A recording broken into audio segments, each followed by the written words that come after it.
said, this is a benefit for KPFK and in a larger sense for Botanical Dimensions. Botanical Dimensions is the nonprofit that Kath and I and Rupert Sheldrake and Ralph Metzner, Ralph Abraham, Frank Barr, a number of people have organized to carry out plant rescue operations for medicinal plants and plants with a history of shamanic usage. And we have a botanical farm in Hawaii, 20 acres, maintain collectors in South America, and occasionally support collecting in Africa. And this is our real world political work beyond the communicating and the publishing and that sort of thing, where we actually try to impact some of the negative, so-called progressive changes that are taking place in the third world and disrupting rainforest culture and causing this shamanic and folk pharmacopoeia to be lost. So I appreciate your being here tonight in support of that. It's very important work, far more expensive than I thought it was when we organized the foundation, and it's ongoing, so we never really seem to be ahead. So I want to thank you for your support of that. In line with that, I've been living with Kath and our two children in Hawaii on the Big Island for the past year, and not really doing any public speaking because there was none to be done there. And it was a very good opportunity to get out from under the electronic umbrella of the sprawl of North American culture and to sort of look at it and assess it. As this practice of speaking with groups of people has become more and more a part of my life, it has sort of changed in my mind from the addressing of certain topics and the building of a talk around a theme to more just pointing and looking and saying, well, here we are, here's where we've arrived tonight. What is the situation? What is the state of the world? What is the state of the union? I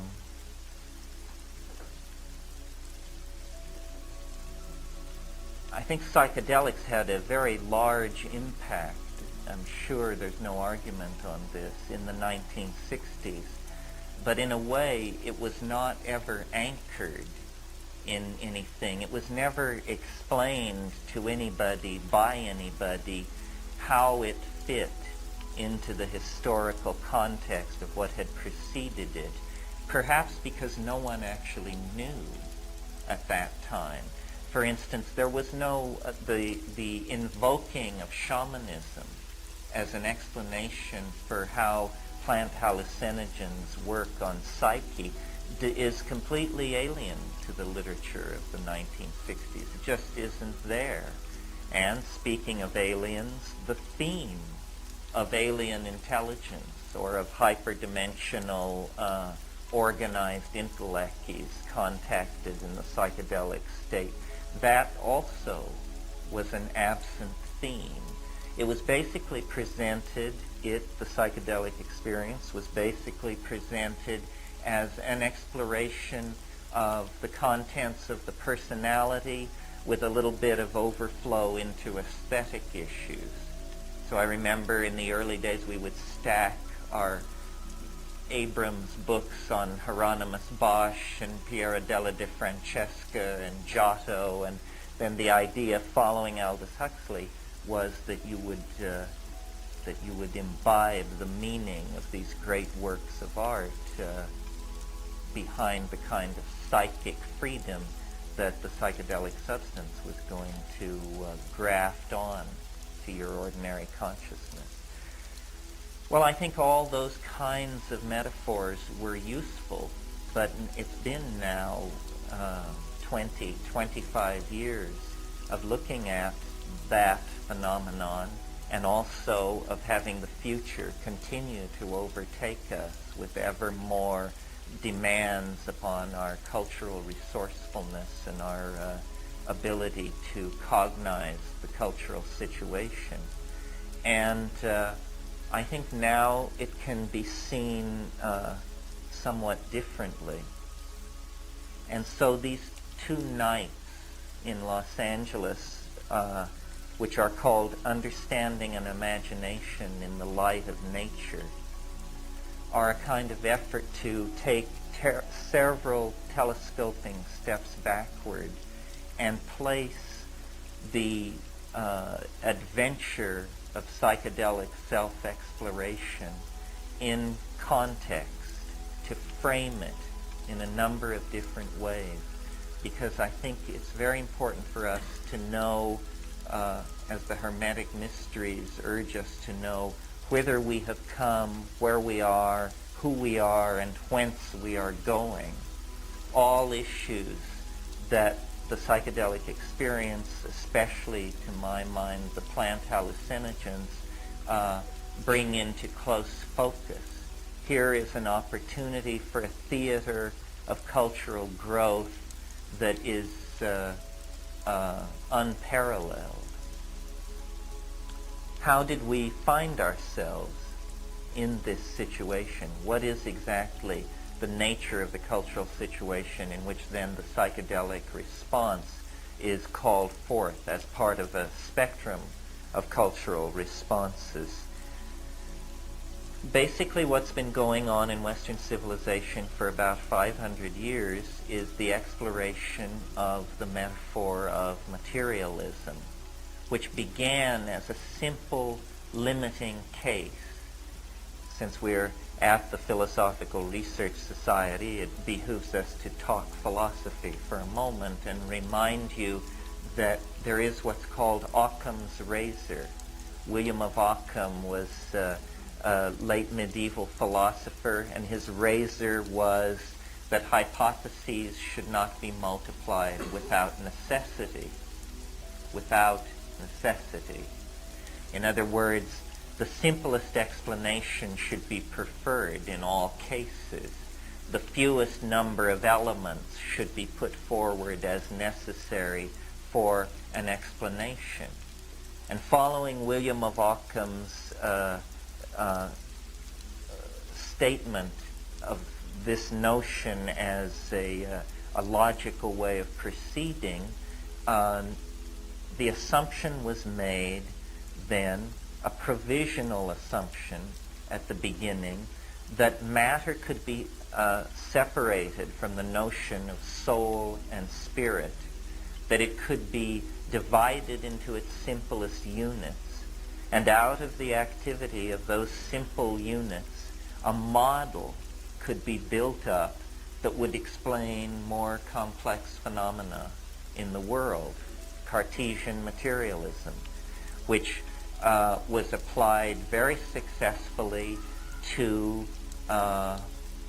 physical matter, to the chemical elements, and so successfully, in fact, that the provisional nature of the assumption was soon forgotten in the explanatory zeal of the people who had latched onto this method. And so it was then applied out of the chemical realm, but moved into the biological realm.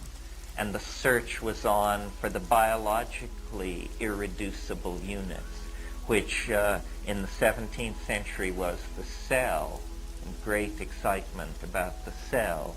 And then in the 20th century, of course, first the nucleus of the cell, then ultimately DNA as the constituent of the nucleus, which was controlling protein synthesis. But strangely enough, the elucidation of the mechanics of the gene through this program of reductionism did not issue into the same kind of control over the products of the gene that the same program had, the same kind of fruit that had been born in the analysis of physical matter. And in the early years of this century, when the effort was made to extend the metaphor into psychology, the true inadequacy of it became clearly seen, so that the effort to break the personality down into types or complexes or archetypes or behavioral strategies all failed. And at the same time that this process of disconfirmation was happening in the social sciences, physics, which had been old reliable in the matter of supporting this particulate, pointillistic, materialistic school of explanation, began in fact to betray it, because the analysis of matter was pushed to deeper and deeper levels until finally phenomena began to be elucidated which seemed incomprehensible in the mechanical model. It seemed as though what had been thought of as points of matter were in fact spread through time, and the notion of simple location began to give way to talk of clouds of probability and this sort of thing. All of this reaching a culmination in 1923 with the Copenhagen Conference on Quantum Physics, where basically a new vision of matter was elucidated.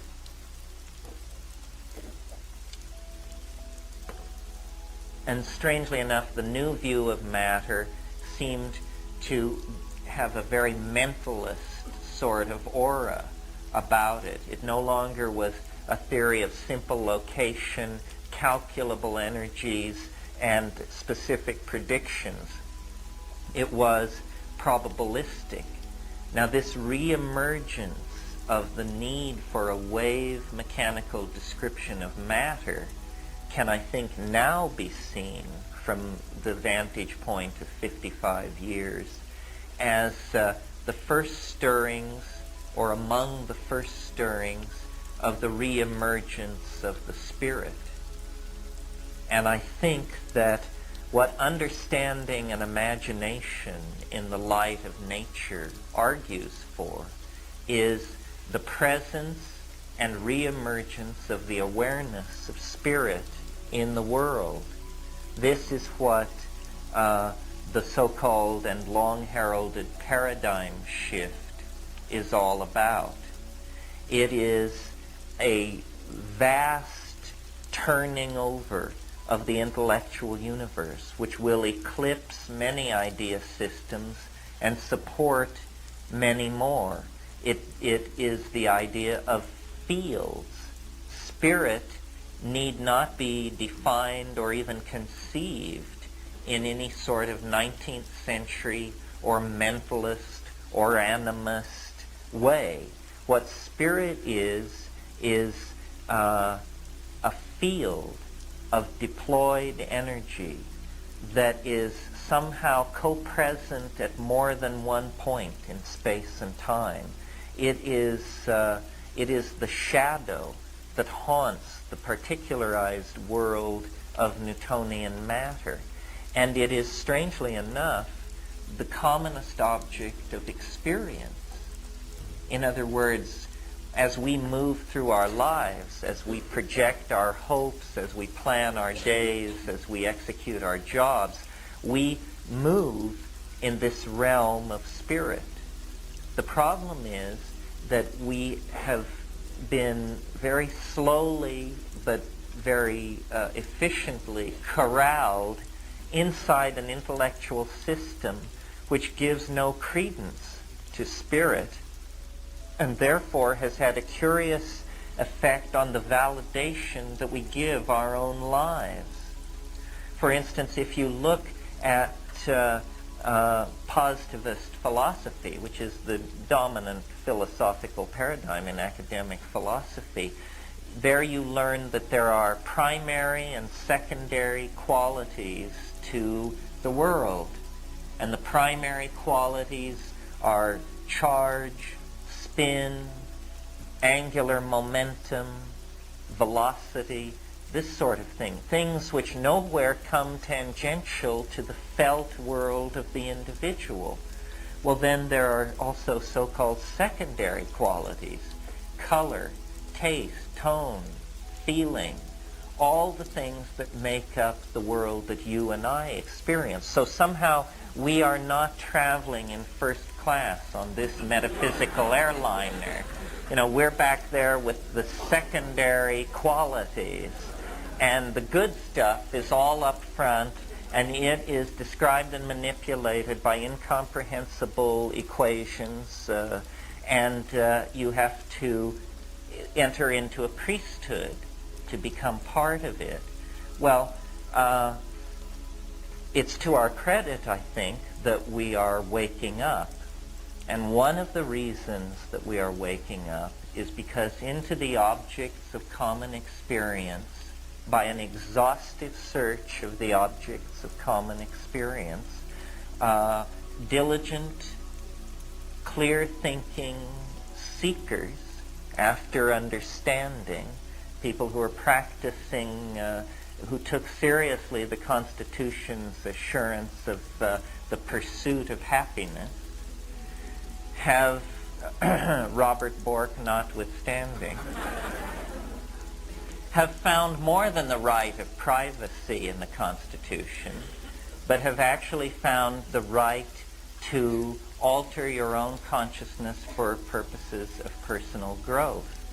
Well, consciousness is like a still pool. If it is unperturbed, it returns a clear image of the world, in the same way that the unperturbed surface of a pond will become a mirror to the environment around it. But if consciousness is perturbed by being shifted from its ordinary modalities, then the extraordinarily tenuous and provisional nature of what we call reality swims into our ken. And we see, that what we take to be solid objects, what we take to be here and now, what we take to be personal identity versus other, in the form of other personalities, that all of these things hang by the most tenuous of linguistic threads and cultural conventions, and that beneath the surface of those conventions is utter terra incognito, a no man's land, the unexplored territory behind cultural assumptions, suddenly, starkly, totally, incontrovertibly illuminated to the inspection of the individual. Well, this is feeding. Indeed, to my mind, it is the major factor responsible for the reemergence of the awareness of the spirit. It holds out the possibility that we can create a new definition of our own humanness, that it was fine for purposes of disentangling from the medieval church to take the materialist route and to follow it into Darwinian evolution, to recognize our ascent from previous primate forms, and to sort of claim a dimension of existential freedom. But that is not the whole story. That essentially is the legacy or the achievement of modernism, which was fully worked out by 1927 or 8, I would say. I mean, those people, the pataphysicians, the quantum physicists, the Dadaists, the surrealists, Alfred Jarry, André Breton, it was all worked out. And those of us who were born after that time and have come into this sort of pseudo-eschaton of regurgitation of modern values in art, fashion, and literature have been living in this kind of a goldfish bowl ever since. I mean, really, it's astonishing the degree to which, in the most progressive and fast-moving century in the last 10 or 20 for that matter, there has also been an extraordinary backward current, a very strong recidivism that has held at bay the true exfoliation of what modernity was supposed to mean. That's why within the 20th century, the further back you go, the more utopian the projection of the future becomes, and the further into the 20th century you go, the more like a dystopia it becomes, as we get not elevated railways, immortality, and hot pants, but bread lines and germ warfare and doublespeak and all of these things.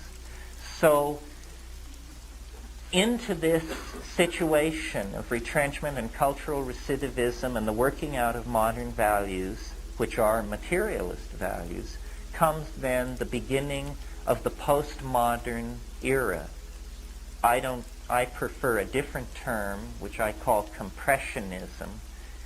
The compressionist era, which follows the modern era. And its theme is the reemergence of the presence of the spirit, and its major cultural exhibit, or the major cultural force driving it, is the discovery of relativism with regard to consciousness, which does not only mean psychedelic drugs and hallucinogenic plants per se, it also means media, it also means literary expectation, reorientation of the senses through design, urban planning, the entire spectrum of effects which feeds consciousness back into itself is enunciating this theme of the emergent spirit. And it is not necessarily a welcome theme, because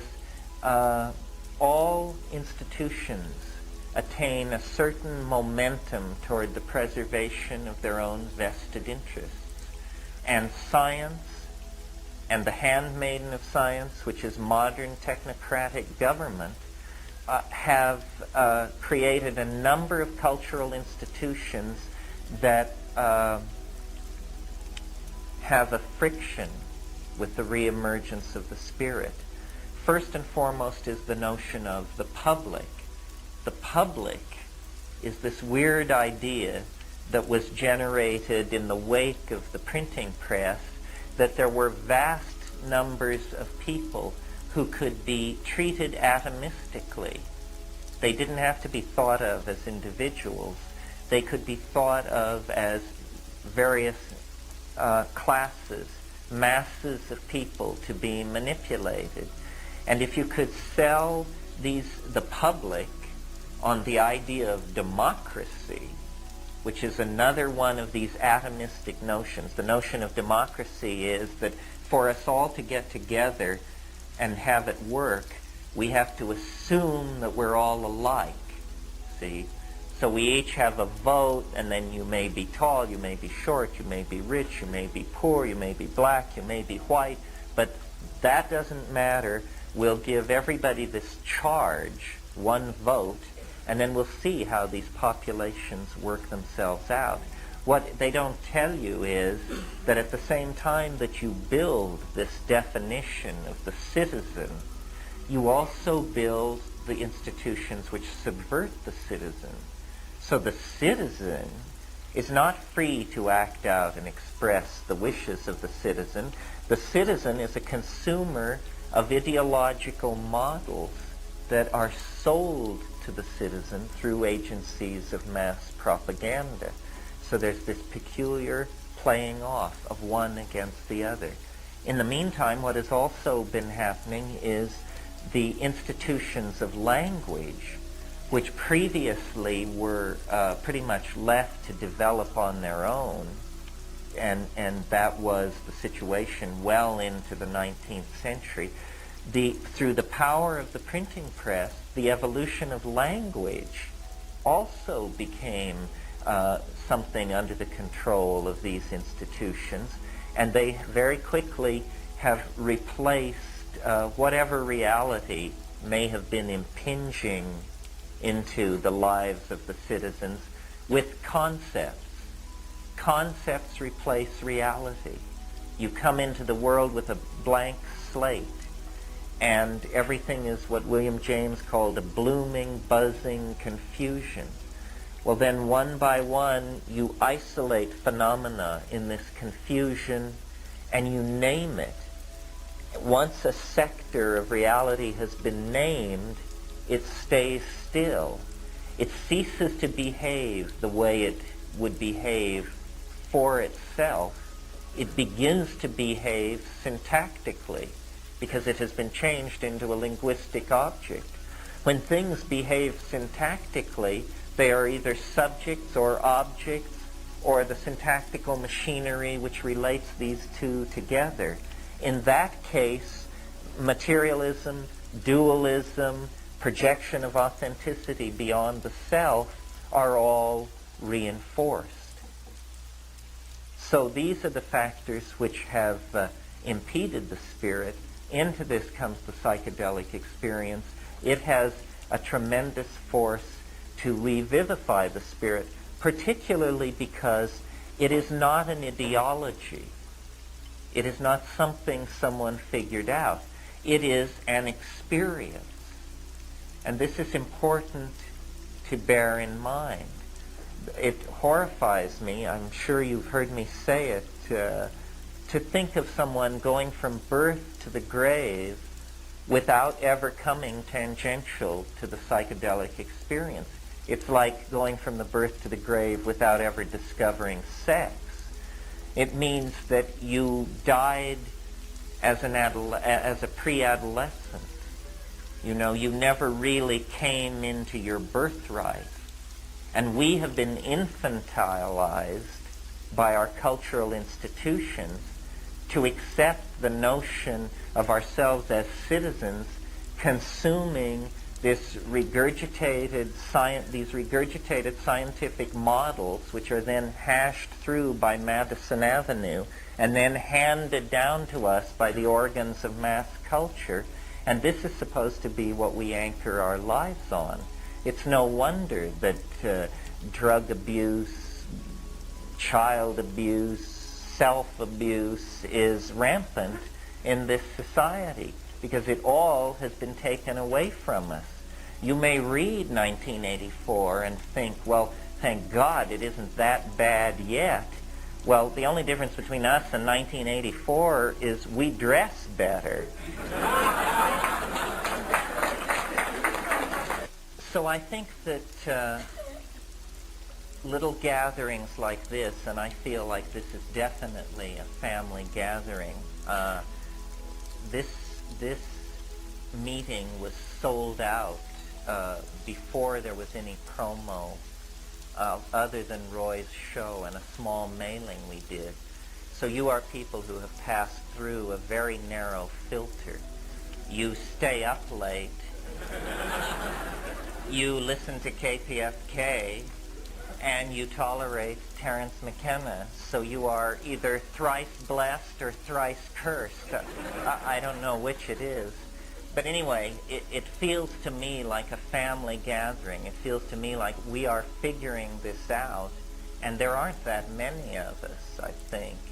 But what we understand as a group, or what I imagine that we understand, is that there is this twilight of reductionism. There is this end of the old model. And yet we're not ready to proclaim the twilight of reductionism to simultaneously be the funeral of reason. You see, there are a lot of people, a much larger group than we represent, who are prepared to bury reason along with reductionism. And I think reason may have been caught in bed with reductionism, but it may have been set up, is the take that I have on it. And is, as they used to say in Watergate, linked but not tainted. So I am a very some people even, someone said I was I was accused of being narrow-minded the other night because I come to this very honestly through the sciences, through trying to really find out what was going on and not just accept everything that came down the pike. I mean, I will believe anything if there's evidence, if it's self-consistent, if the case is well made.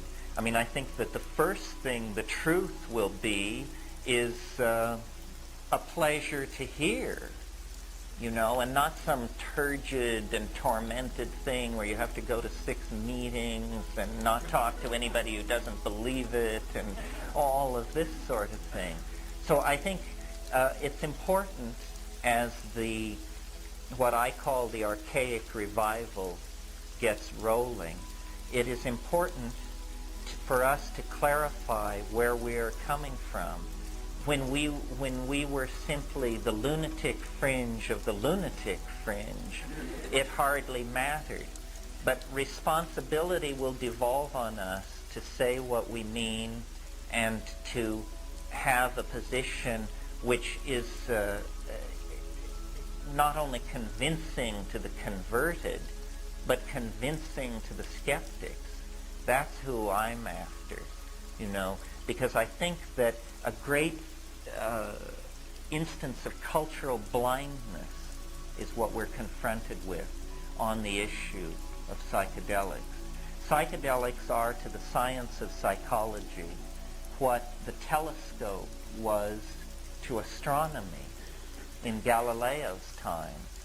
And we are in a situation of increasing global pressure on our species, increasing outbreaks of neurosis, unhappiness, psychic epidemics, and we are leaving our best tools behind because of fairly preposterous cultural prohibitions.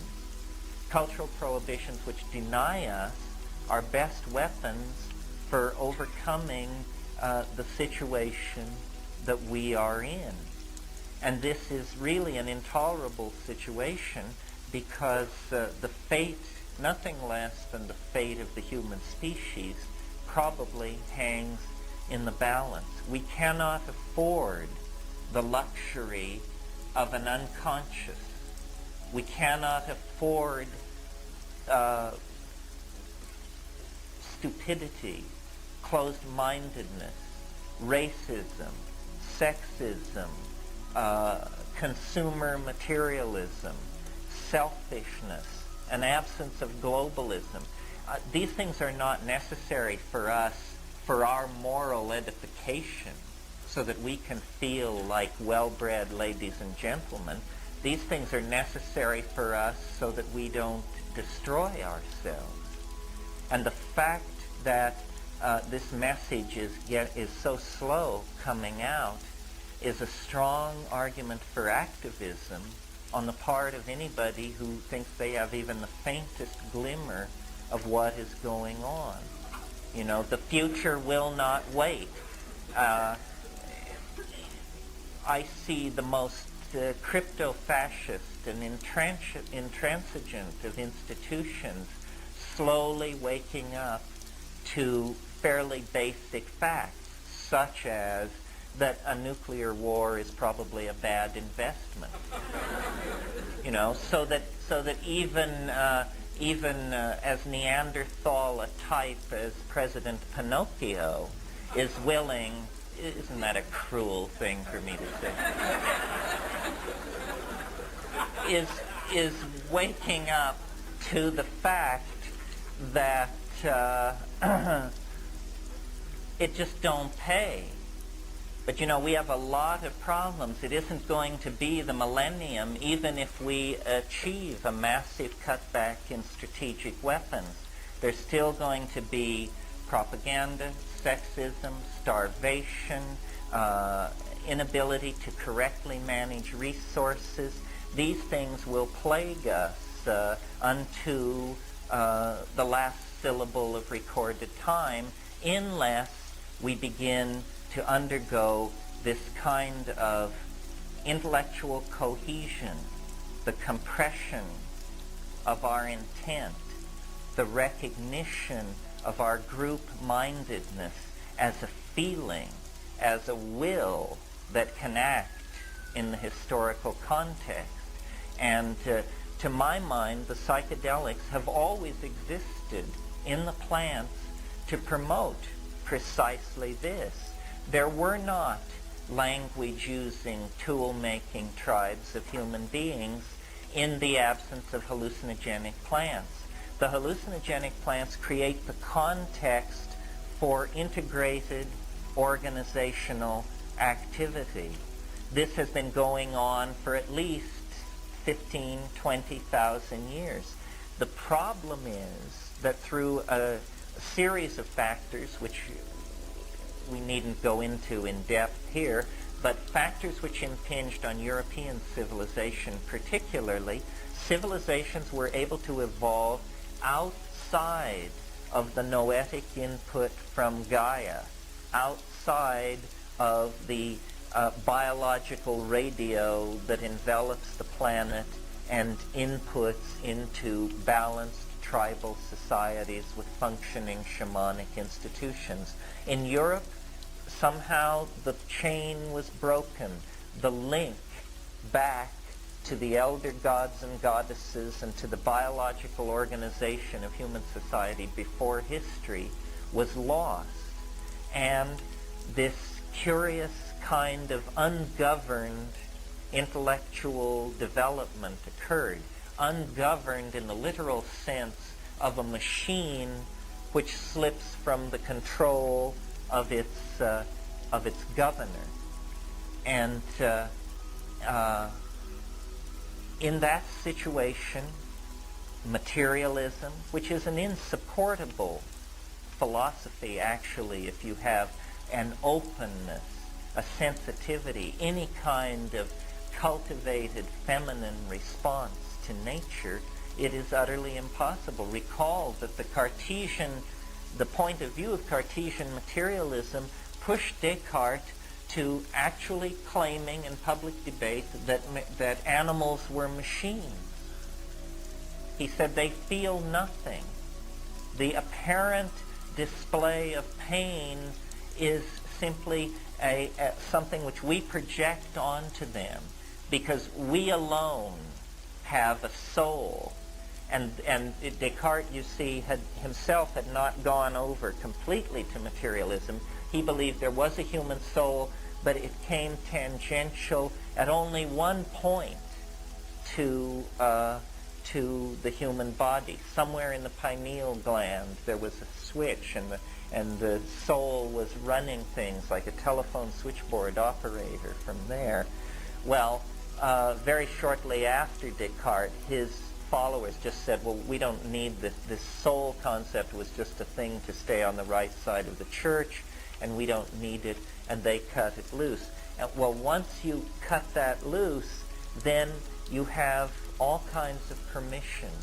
You have permission to rape and exploit nature, permission which had already been reinforced for Western man by the New Testament, but now raised to the nth degree by the assumption that nature is utterly without soul.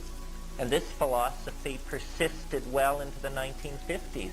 The essence of Jean-Paul Sartre's existentialism can be summed up in the statement, nature is mute. That was Sartre's position on nature. How many people thinking themselves existentialists and hanging out in coffee houses actually ever worked through what the consequences of the existential point of view was? Nature is not mute. You really have to have worked yourself into a weird place to believe that, you know. In fact, nature is entirely something else. Nature is communication, because nature is psyche. This is what we haven't understood. We have somehow talked ourselves into the belief that into the natural world of Eden, God came and made man, and from man woman, and that men and women are of so ontologically a different level than the rest of nature that no conclusion about us can be drawn from an examination of nature. Nothing could, it's impossible for me to understand how this idea persists and has such momentum in the 20th century, where hierarchy theory has very, very clearly explicated the notion of the linkage of higher order systems to subsystems that are physically more simple. So you see, really what we have is a kind of fractal universe. In fact, it's not greatly different from the alchemical view of the 16th century, where people said, as above, so below. The microcosm is a reflection of the macrocosm. What this is really saying is that at the level of a planet, you get a certain level of organization and spectrum of peripheral effects. The same thing, such as self-reflection, self-regulation, intent, goal projection, steering toward perceived goals. You get the same kind of thing on the level of a society, can be a beehive or a herd of antelope or whatever, and you get it in the human individual and the human society. So really what is to be seen is that we are the cutting edge of becoming. We are not a thing apart. We are a unique level of a multi-leveled organism. And we have been called forth out of nature, by nature, for a purpose. And what is our task as individuals, I think, is to discover what that purpose is, and then to align ourselves with it in a way which allows the plan, whatever it is, to most smoothly unfold. Well, what it seems to be is a progressive invocation of spirit, the theme with which I began the evening, that through language, through abstraction, through magical invocation, the formulation of religions, the projection of art, the field phenomena, the phenomena which are diffuse in space and time and not easily located, are forcing or intruding their way into three-dimensional space and time. If you were an extraterrestrial in a starship in orbit around this planet, what you would see looking down is a gene swarm.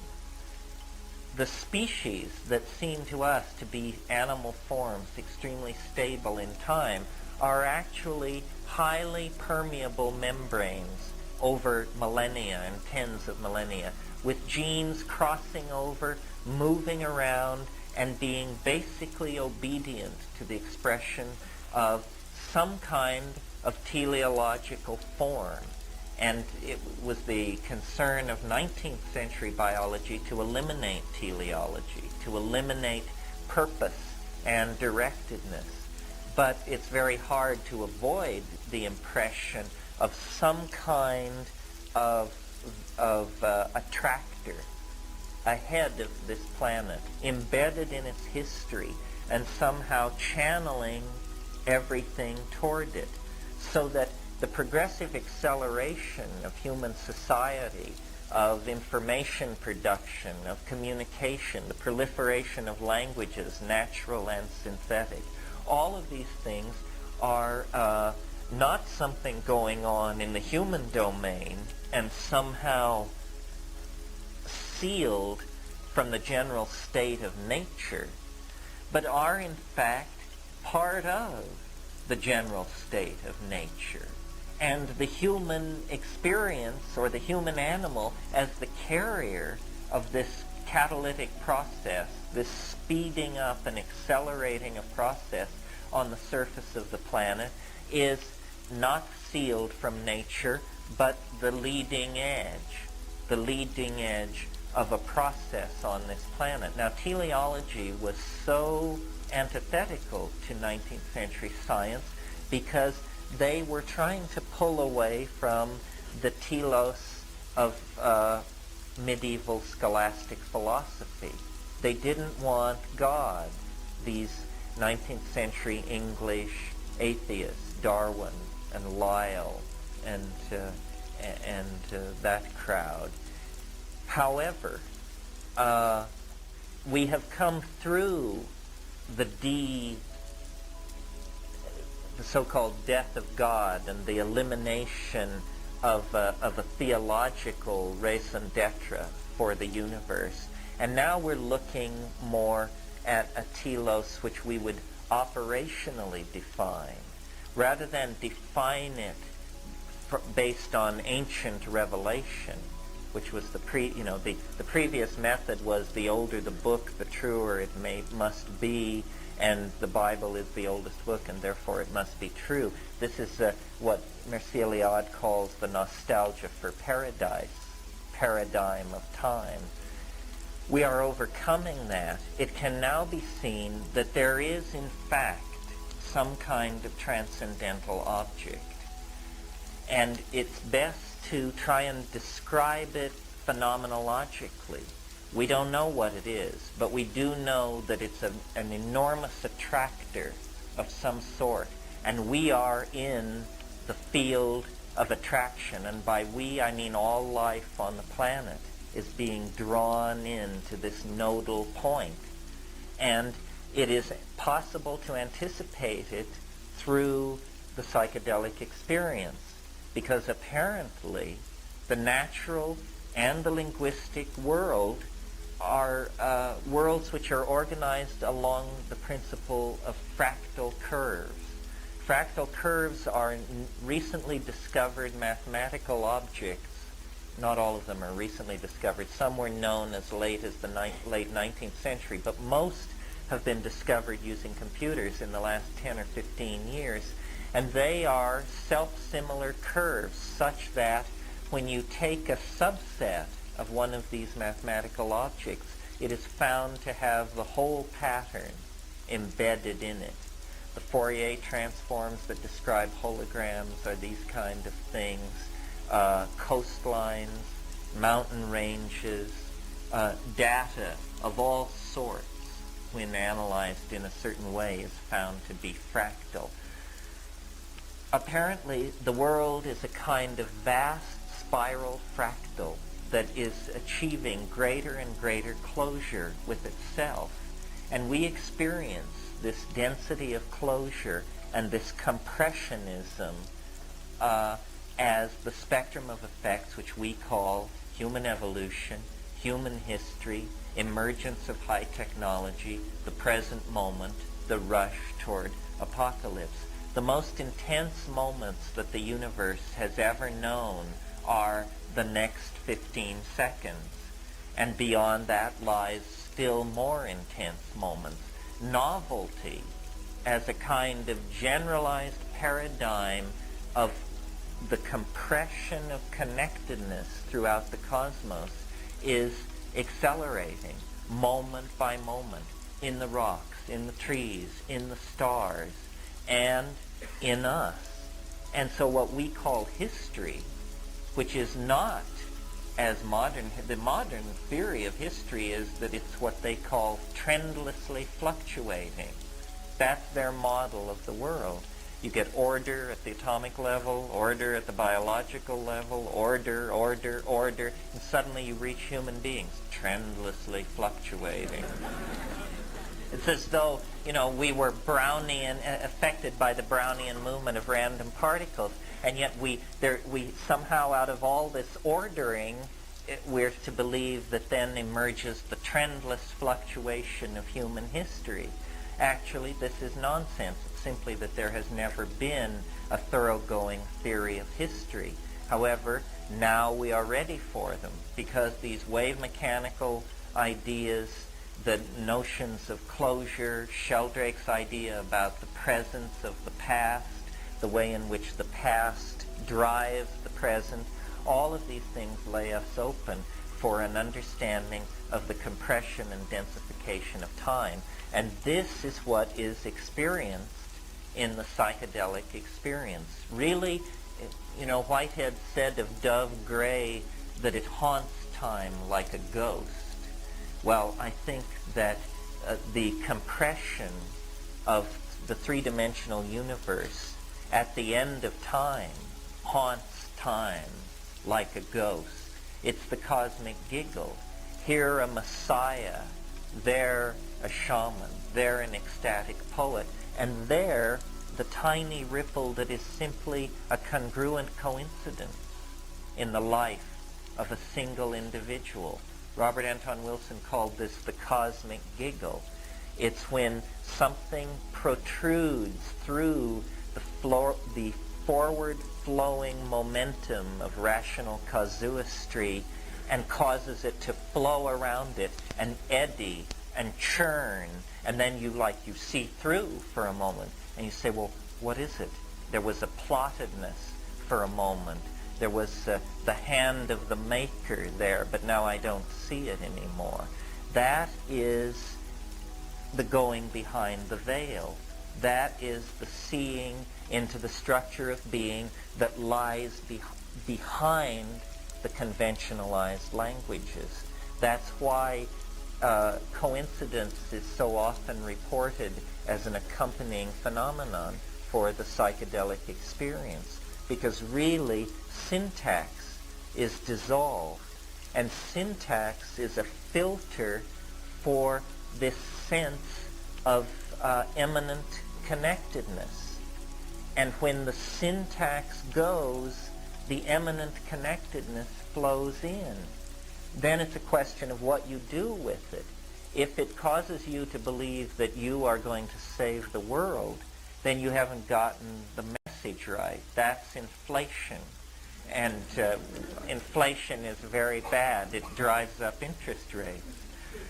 So if you get that kind of a take on it, you are misusing it. Nevertheless, the most advanced yogic techniques that are known are the techniques of the so-called Anuttara Yoga Tantra, the tantric yogic techniques. And there, the prescription is, it says in Herbert Gunther's Treasures of the Tibetan Middle Way, you should think of your house as a resplendent palace. Think of your utensils as made of beaten gold, and think of yourself as having a body made of living mercury. What this is in Western psychological terms is an invitation to inflation. But if it is approached with the right analysis of mind, basically that there is nothing but Bodhi mind and there is no particularization in time and space, then there is no inflationary feedback into the ego. And this is the kind of opportunity that the psychedelic opens up. It is, I've said many times, quoting Plato, time is the moving image of eternity. Time is the moving image of eternity. What the shaman does is he or she leaves the mundane plane, and in Iliad's phrase, is able to trigger a rupture of plane. And the rupture of plane carries the shamanizing person into another dimension, literally another dimension. And in that other dimension, all of time and space is beheld, as James Joyce said, in a nutshell. And in the nutshell of time and space, everything is seen to be a part and a aesthetically pleasing, integral, necessary part of the transcendental object. In fact, what this universe is a lower dimensional slice of that same transcendental object.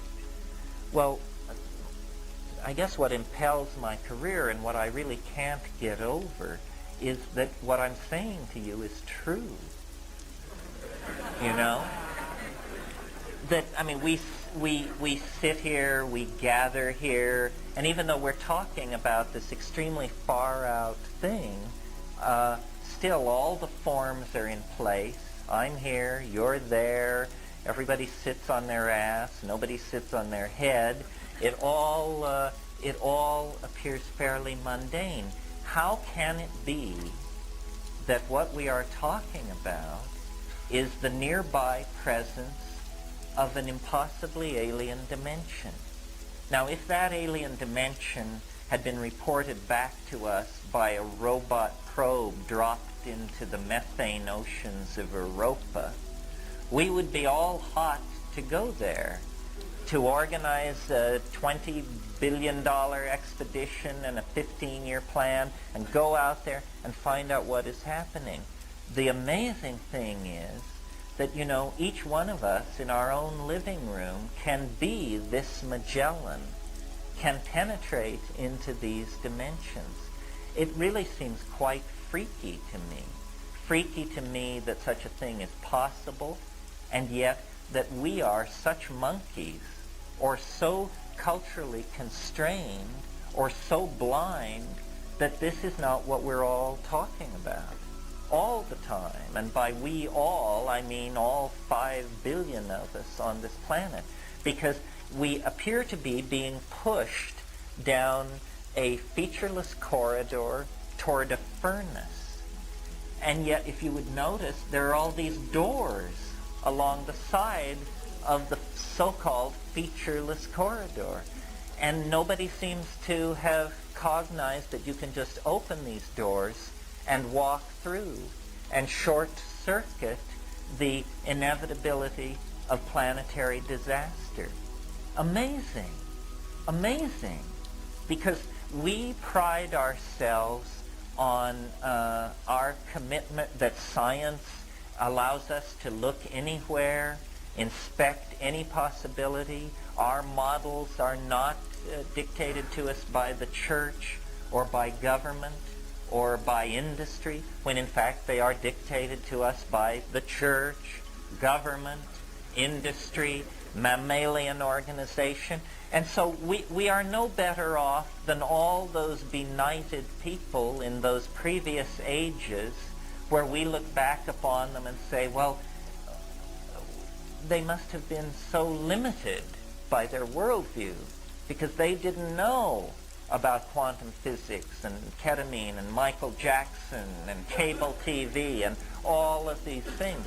But the fact of the matter is that unless we push through culture to nature, we too are dupes. We too are somehow being sold a line. And yet nature is there, outside of the cities. You know, you drive an hour and a half from where we're sitting and you're in the high desert, and it is demon-haunted Paleolithic space. It is, it holds the same promise for us as moderns that it held for the Luiseno Indians, who were initiated into it, into their shamanic institution before the conquest, before history. So nature is the final arbiter of cultural forms.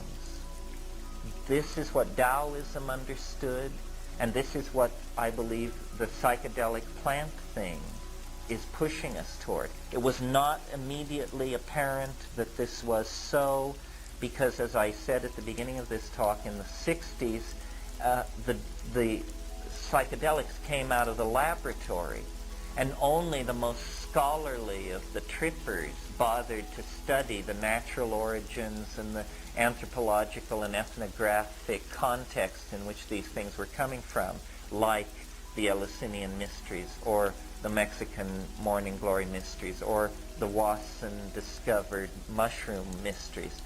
But if we can somehow link a respect to nature, a sensitivity to Gaia, a valuing of ourselves, a complete placing of our own feelings and our own perceptions in the forefront of trustworthy sources, and the psychedelics integrated into our lives, then there will be a tremendous cultural impact, a tremendous reorientation, because the message that nature is trying to give, the steering signal on the human species, comes through the accessing of this shamanic dimension outside of history.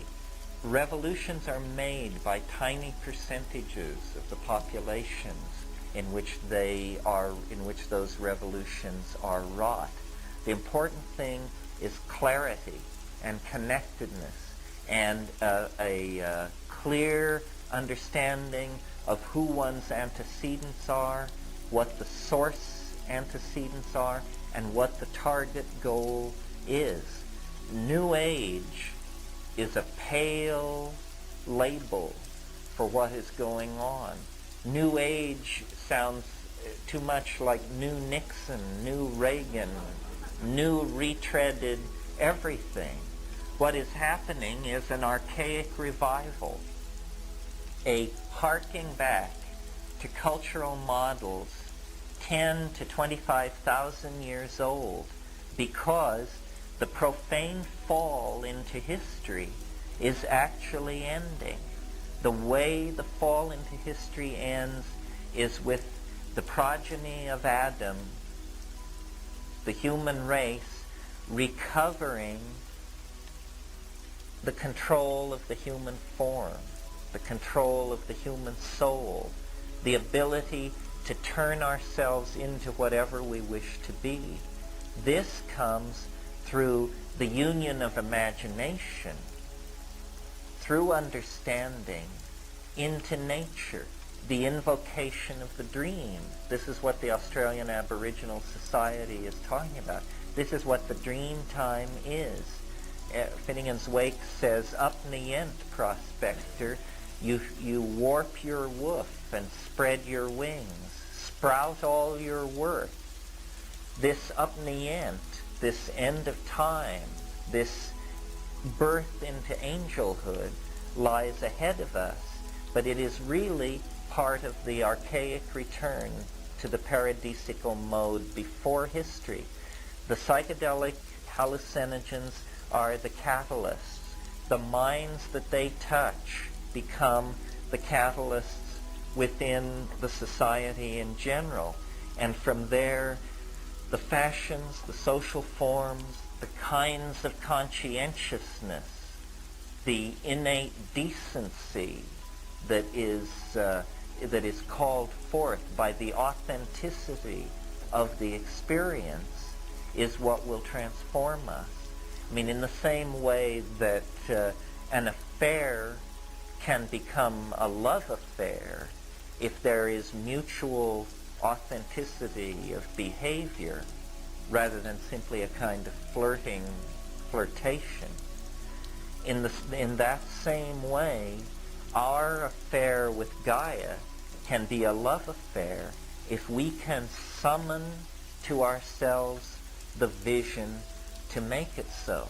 And it means really being aware of the vastness of the option, of the precipice that late 20th century historical human beings stand on. We are about to leave for the stars. This is what is happening on this planet. A species prepares to depart for the stars.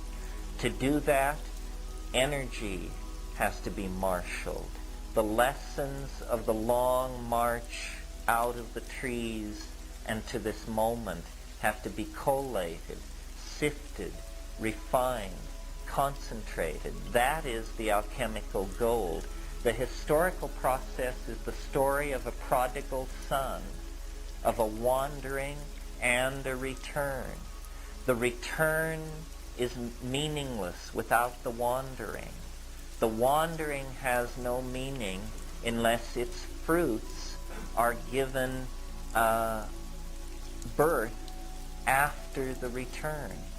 And I think that the last 1,000 years has been the prodigal journey into matter. And it ends finally with modern pharmacology, modern ethnobotany, discovering in the jungles of the Amazon and the mountains of Mexico the body of Eros, Osiris, fallen since the time of the flood, but awaiting the re-emergence of the cognizant human connection. That is what the archaic revival holds out. It's actually our salvation. I mean, I think I'm fairly hard-nosed. I don't see any hope for us. I don't see any hope for institutional transformation unless it is done with an awareness of the transcendental object. And the religions that we inherit from the past are so screwed up that the only way to validate and empower the transcendental object is by self-experience, by direct accessing. And people say, well, but can't it be done on the natch? No, it can't be done on the natch, generally speaking, because if it could be, it would have been done. I mean, there are plenty of elder societies on this planet who have the rap down, But look at the kind of societies that they erect. I mean, horrifyingly dehumanized societies seem to be the breeding place of the most sublime religions there are. So, no, I think there has to be a humbling. We have to bow our heads and abandon the dualism that we inherit out of Christianity and science and the whole Judeo-Christian Islamic shtick. We have to realize that it requires a symbiotic partner. It's a hand-in-hand effort. And if we are willing to take the hand which nature offers in the strange form of the alien vegetation spirit from the stars that seems to infuse us on plant hallucinogens, then we will go forward into a bright new world. It's a partnership. It's a challenge. It's the only game in the planetary village. And I appreciate your letting me share with you my notion of it this evening. Thank you.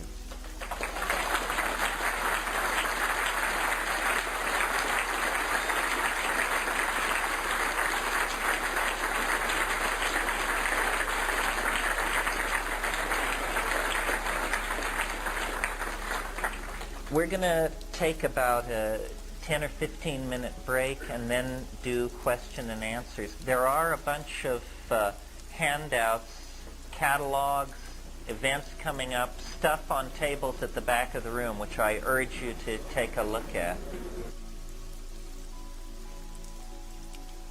Yeah?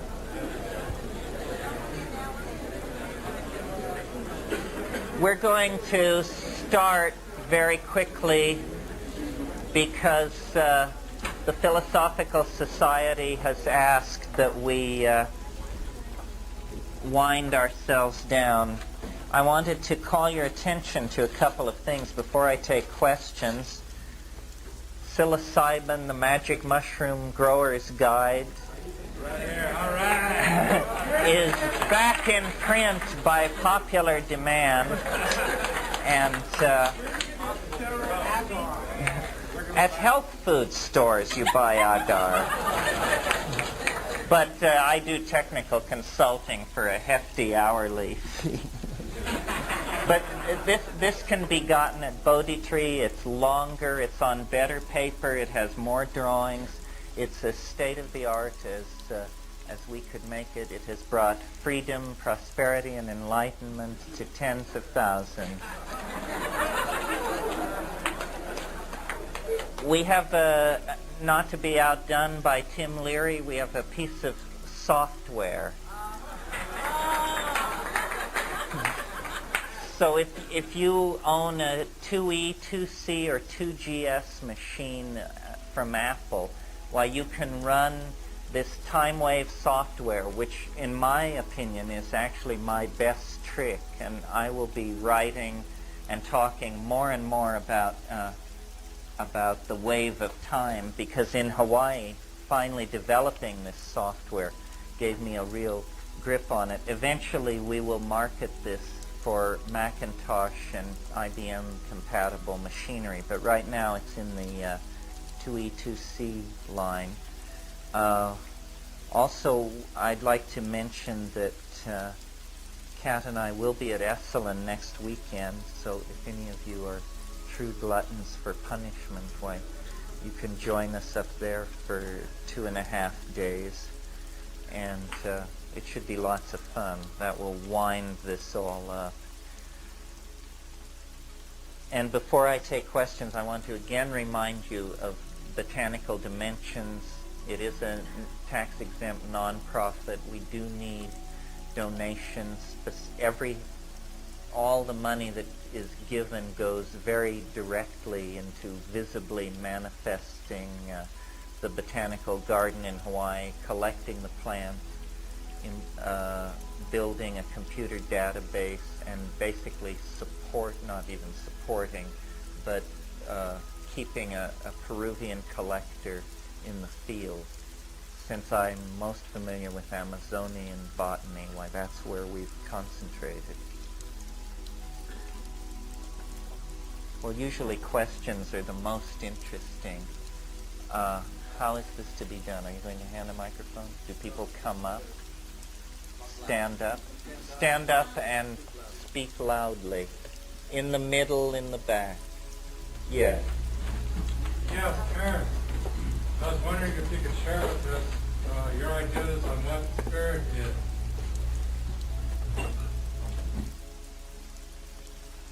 Well, I think it's my notion of it is that the way we experience it, it's an informing understanding. It's, on one level, it's simply appropriate activity, knowing how to do everything because it is the Tao of the ancestors. In other words, you can sort of see yourself as the most recent version of your family's genes. And in all traditional activities, there's millions of years of morphogenetic fields stored up for how you pick something up, how you sit something down. So in the immediate sense, the manifestation of spirit is appropriate activity. What it really is, I think, is some kind of hidden how-ness that makes everything be as it is. And that's what the spirit is. In other words, science describes the possible things that can happen. Science is the study of possibilities. And what nobody has ever answered is, how is it that out of the entire class of possibilities, certain things actually undergo the formality of occurring? Somehow they are selected out of the class of the possible, and they become the actual. Well, the thing which mediates the coming into being of the actual out of the class of the possible is what I think the spirit is. It is the invisible hand, if you will. It is the guiding force. It is the invisible landscape over which becoming flows like a river. It defines, it creates. It is this telos that I mentioned, this attractor at the end of time. Yes, that's there. Yes, Terence, has there been any research that you know of in relation to electron spin resonance recently since the invisible landscape? And secondly, can tryptamine act as a mechanism for release of genetically stored material through that ESR, electron spin resonance, with an interpolation of tryptamine, let's get along, as substances into the neural DNA? In essence, is that a genetic mechanism for racial immunity? Well, in the invisible landscape, that's what we were suggesting. And the invisible landscape was published in 1975. Since then, There's been a lot of work with NMR and ESR, none of it which overthrows this idea. It's a real question about the where is the epigenetic data stored? In other words, all the memories that you accumulate during your life die with you. Your genetic material you can pass on at least half to your children.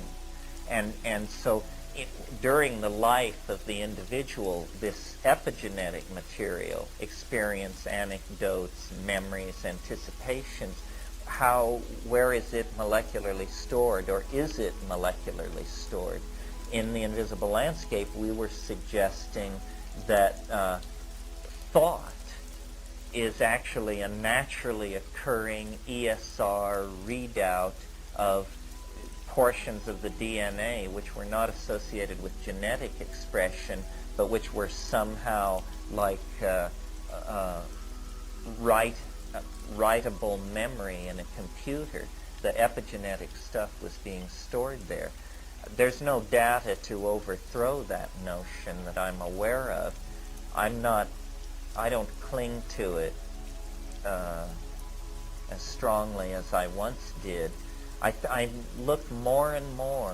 I didn't realize that this was a fundamental break, this allowing of spirit into the scientific model of the world. And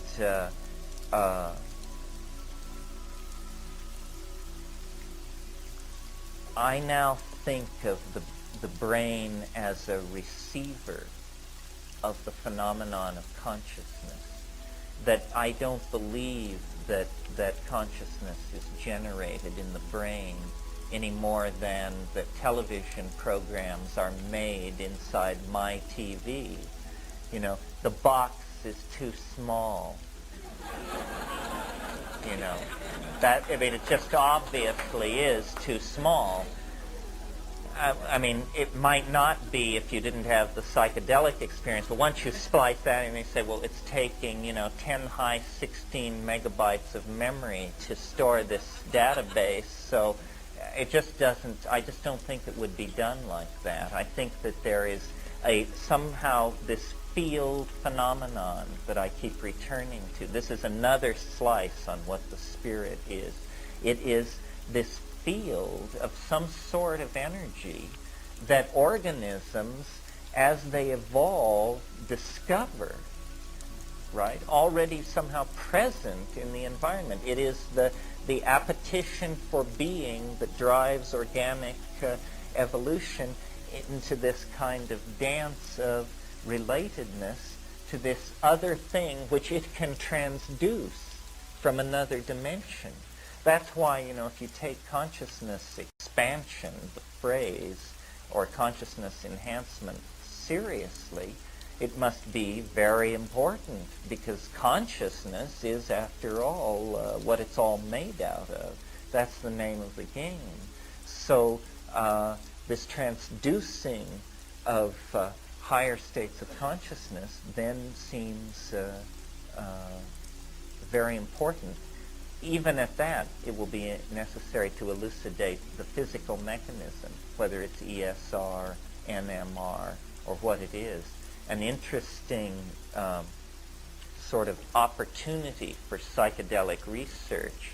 You see, the amazing thing about psychedelics is not only that they are illegal and restricted from the so-called ordinary person, but they are restricted to scientific research. Nobody can do research on psychedelics. I mean, it is professionally and practically impossible to do it. Well, there's no other area where this is true. I mean, science probes obscenely into the most private areas of our sex lives, our social lives, our dream lives. Monkeys are smashed against walls to study. I mean, there's no limit to it.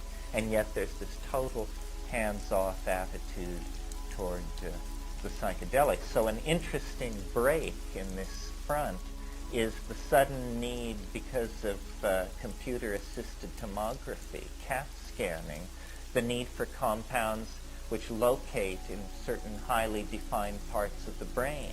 If you could tritiate these drug compounds and make them radioactive, you could make very nice pictures of various parts of the brain. So now suddenly there is an interest in all this old psychedelic research about the receptor site and location densities of molecules in the brain.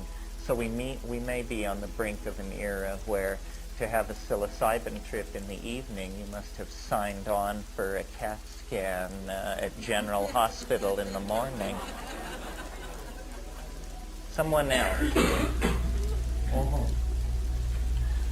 Well, I have a couple questions. I guess I'd like to hear just about the state of these plants that you feel that you need to sort of rescue them from the Amazon and bring them into Hawaii, and how many types of plants there are, and that kind of thing. Well, every time I have gone to the Amazon plant collecting, I've observed that the cultures, the indigenous rainforest cultures, are more and more disrupted. And there's a lot of conservation and big organizations raising money to preserve the rainforests and to get large tracts of rainforests set aside. But there is no awareness or social conscience about the fact that the presence of capitalism in the Amazon is totally disrupting tribal human culture. So these people who have been tribal for thousands of years, the men are just totally walking out on the traditional lifestyle and taking their canoe 100 miles downriver and signing on at sawmills and on oil drilling crews and this sort of thing. And so the consequences of this is that far more rapidly than the rainforest itself is being destroyed, the human cultural interaction with the rainforest is being lost, and thousands of species of medicinal plants, antibiotics, immune stimulators, hallucinogens, analgesics, all these different kinds of plants, this data, this lore is being lost. And when you realize that, 80% of the drugs sold in the United States are in fact traceable to plant sources.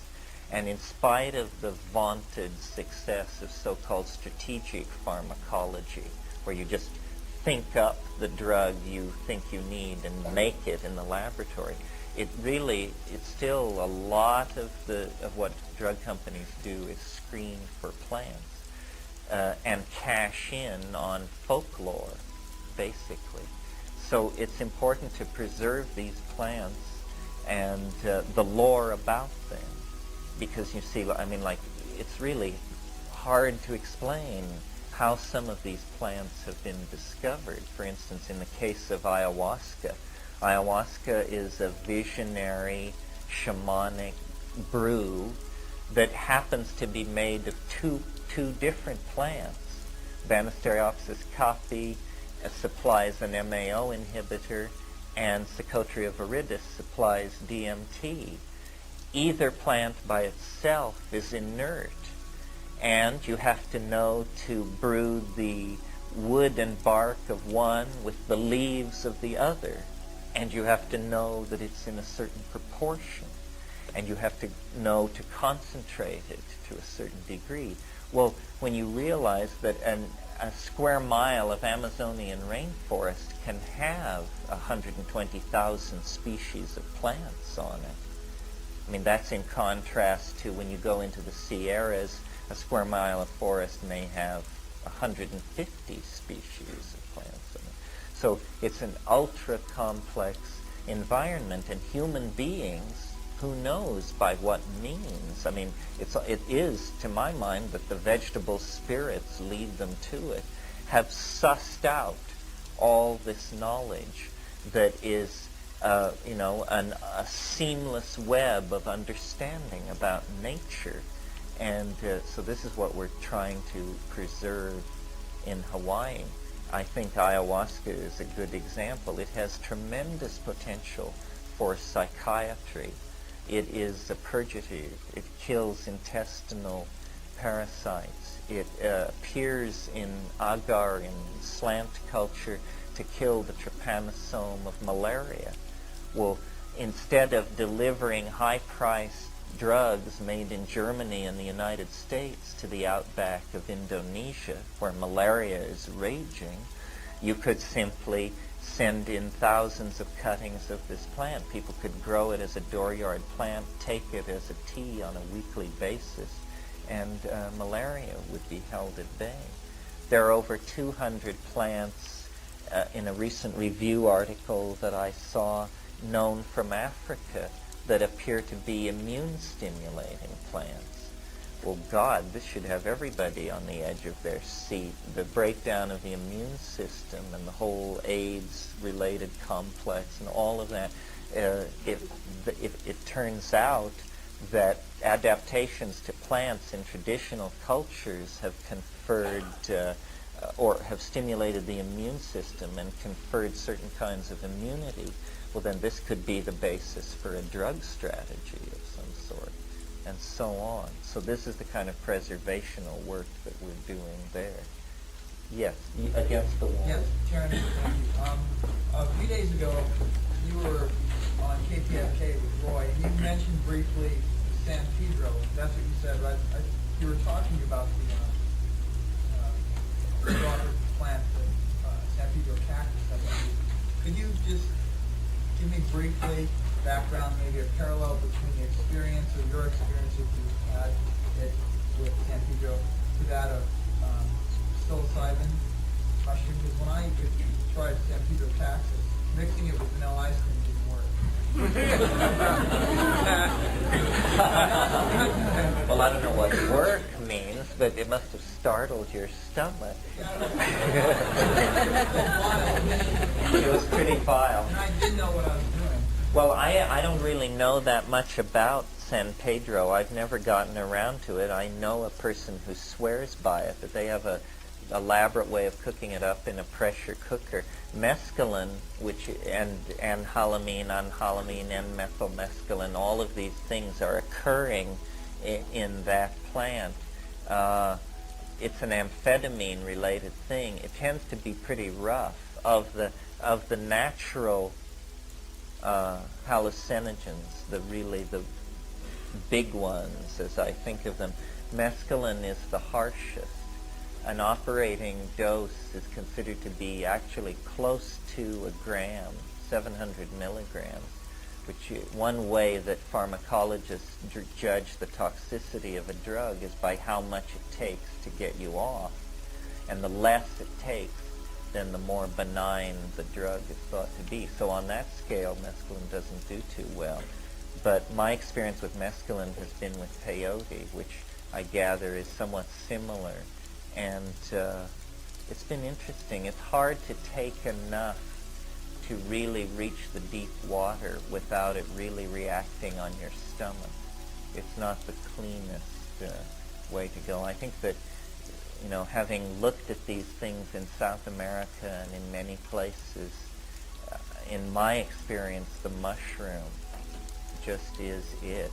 I mean, other things have other aspects to it and bring it in, but the mushroom is an extraordinary organism. It's like it's engineered for that purpose, and I've spoken about how it was almost strewn in the path of developing primitive man in Africa because it was associated with the manure of cattle, and the ungulate herds of Africa evolving on the veldt at the same time that the human animal was evolving a complex pack signaling language and so forth. It just set the stage. It seems to me it was the catalyst. I really believe that we are in a symbiotic relationship with these plants, and that the mushroom, by virtue of being global in its distribution, is probably a major slice relationally of that pie. And in other words, that the peculiar turn that evolution took in our species, the reinforcing of self-reflective consciousness and the reinforcing of linguistic signaling, has to do with the presence in the human diet in that early stage of these mushrooms. It's known that that low amounts of psilocybin, subthreshold doses of psilocybin, increase visual acuity.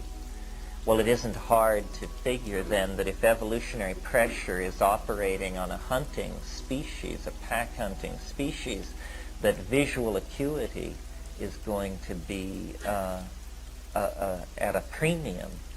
And if small amounts of psilocybin in the food chain increase visual acuity, those animals will be selected and survive. Well, then their habit of accepting the mushroom as a food lays them open for this linguistic synergy, this symbol forming capacity, and then the deeper, more ecstatic experiences with psilocybin, which are then projected onto the mushroom, onto the cattle, become the basis for a kind of cattle goddess mushroom, a cycle of hierophany, the discovery of the tremendum. I mean, almost as though in the scene in 2001 where the apes encounter the monolith, it was precisely that, except that the monolith was a mushroom. It was a superbly genetically engineered, omnivorous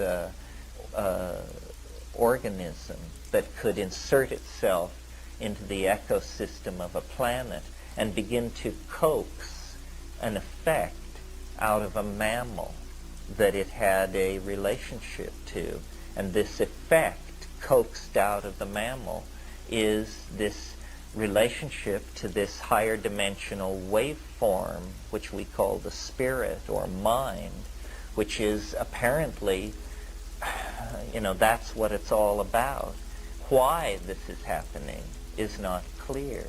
I mean, in the mushroom book, I suggested that it was because there is some awareness of planetary finitude, that the mushroom actually thinks on so large a scale that it is using us to make machines for it, to perpetuate it throughout the nearby galaxy, that it is aware of the finite nature of our star. We don't know. We don't plan yet on those kind of scales. We're an infant race, very obstreperous, and the mushroom said to me once, if you don't have a plan, you become part of somebody else's plan. And one of its slightly more paranoid but it is good, I think, to have a plan and to have allies. And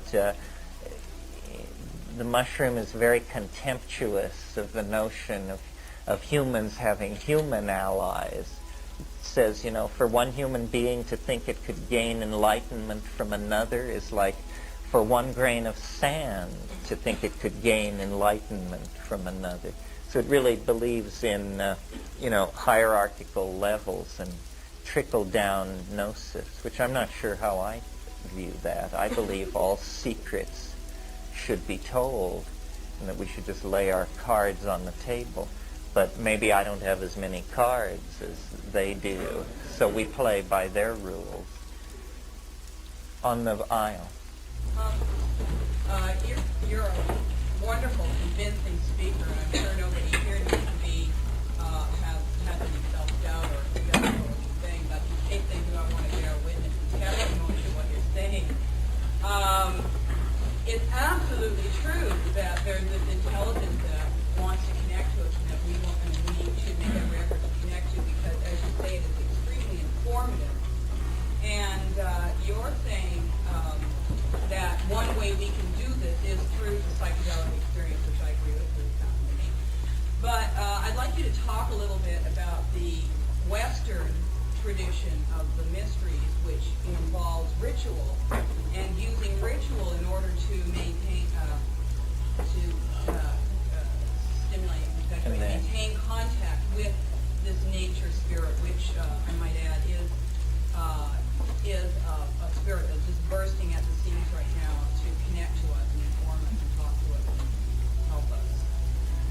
Yes, well, Mercilliod talked about the difference between sacral and profane time.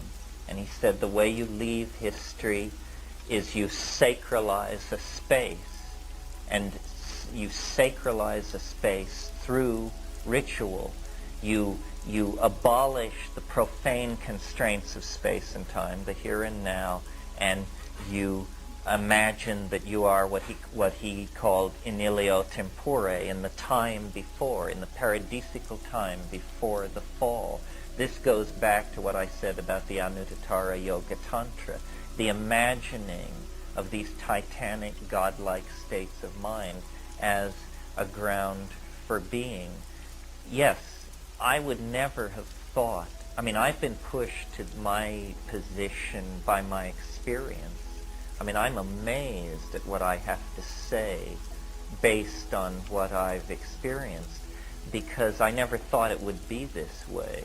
You know, I came up a whole different way. I was a Marxist and an existentialist and all of these things, and it was, as you testified, it's the pure evidence of it. I mean, you can convince yourself intellectually that something is true, but it's only in the embrace of the tremendum that it just sweeps over you how true it is.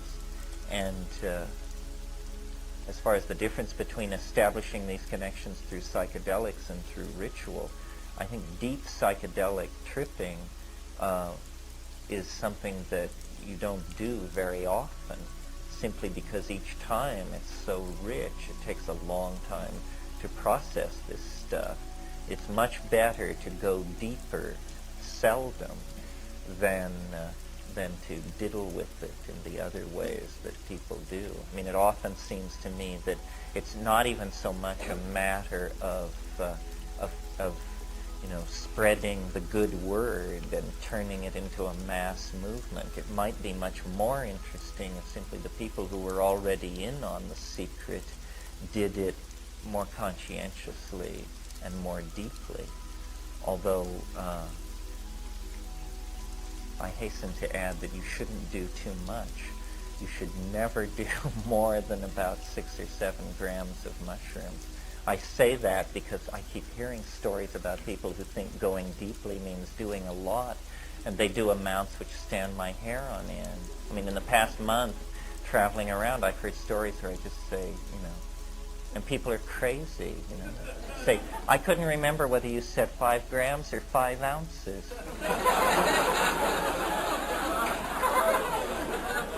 So to be safe, I did 1.5 ounces.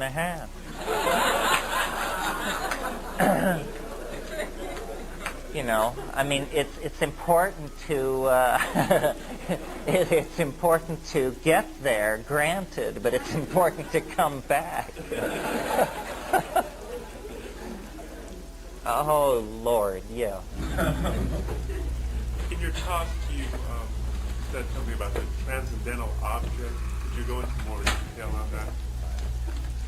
The way I imagine that history works is, well, first of all, let me say how the way the people I disagree with think it works. And then you had cooling and development of atomic and molecular and organic and ultimately cultural and systems and ultimately technological systems.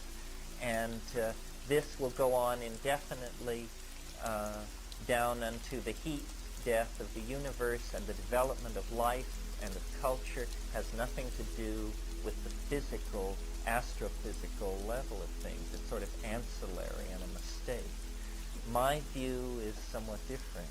It's that if we have to have a singularity in our cosmology, in other words, it's so hard to figure out how you get from nothing to something. No philosophical school has ever been able to do it without some kind of singularity. So if we're going to have a singularity in our system, let us try to make it as logically palatable as possible. So how to do that? It's not logically palatable to me to believe that the universe sprang from nothing in a single instant. Seems to me if you believe that, you're set up to believe anything.